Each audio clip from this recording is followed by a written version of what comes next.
सरकारी वकिलांची देखील नियुक्ती करण्यात येईल। या दत्ता गाडेच्या या सगळ्या प्रकरणामध्ये जेव्हा हा सगळा प्रकार घडला तेव्हा त्या ठिकाणी एसटी महामंडळाचे कोणी कर्मचारी किंवा त्या ठिकाणी अधिकारी जे उपस्थित होते त्यांच्याकडे देखील पोलीस चौकशी करणार का हा देखील प्रश्न आहे। कारण त्या मुलीला जेव्हा ती पोलिसांपर्यंत पोहोचली तेव्हा या सगळ्या घटनेचा उलगडा झाला। त्यामुळे एसटी महामंडळाच्या कारभारावरती देखील प्रश्न उपस्थित होत आहेत। अशा अनेक प्रश्नांचा जी उत्तर आहेत किंवा उलगडा जो आहे तो तेव्हाच होईल जेव्हा या दत्ता गाडीची चौकशी पोलिसांकडून व्यवस्थितपणे होईल आणि त्यासाठी त्याच्या अधिकाधिक पोलीस कोठडीची मागणी पोलिसांकडून होणार आहे। आपण पाहतो आहोत या ठिकाणी मोठ्या प्रमाणामध्ये पोलिसांचा बंदोबस्त आहे। न्यायालयाचं दिवसभराचं कामकाज संपलेलं आहे।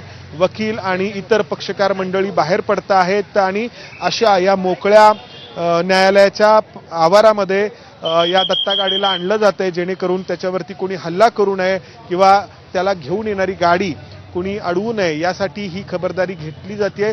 तरीही आपल्याला काही अंतरावरती लोकांची गर्दी पाहायला मिळते आहे या ठिकाणी।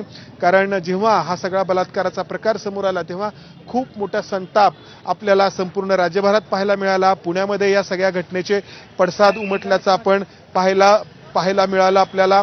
वेगवेगळ्या पक्ष आणि संघटनांकडून 2 दिवस पुण्यात आंदोलनं करण्यात येत होती आणि आजही तशाच आंदोलनाचा प्रयत्न या ठिकाणी करण्यात आला आणि या सगळ्या आंदोलनामध्ये कोणताही या दत्ता गाडेला किंवा त्याला न्यायालयात हजर करताना अडथळा येऊ नये म्हणून पोलिसांकडून ही खबरदारी घेतली जाते। आपण जर पाहिलं तर हे बॅरिकेडिंग करण्यात येतंय।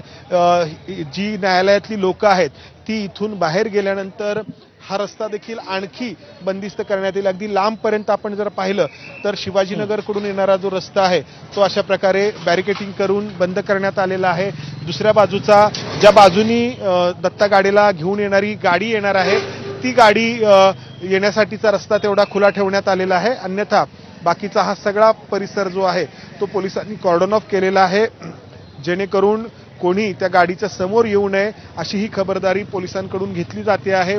6 वाजल्यानंतर खूप अपवादात्मक परिस्थितीमध्ये आपण पाहतो न्यायालयाचं कामकाज सुरू राहिल्याचं किंवा एखाद्या आरोपीला न्यायालयाच्या समोर हजर केलं गेल्याचं। मात्र या दत्ता गाडीच्या या सगळ्या प्रकरणामध्ये गांभीर्य पाहता पोलिसांकडून याची परवानगी न्यायालयाकडे मागण्यात आली। खरं तर पुणे पोलिसांचा आधी प्रयत्न होता की या दत्ता गाडीला व्हिडिओ कॉन्फरन्सिंगद्वारे न्यायाधीशांच्या समोर हजर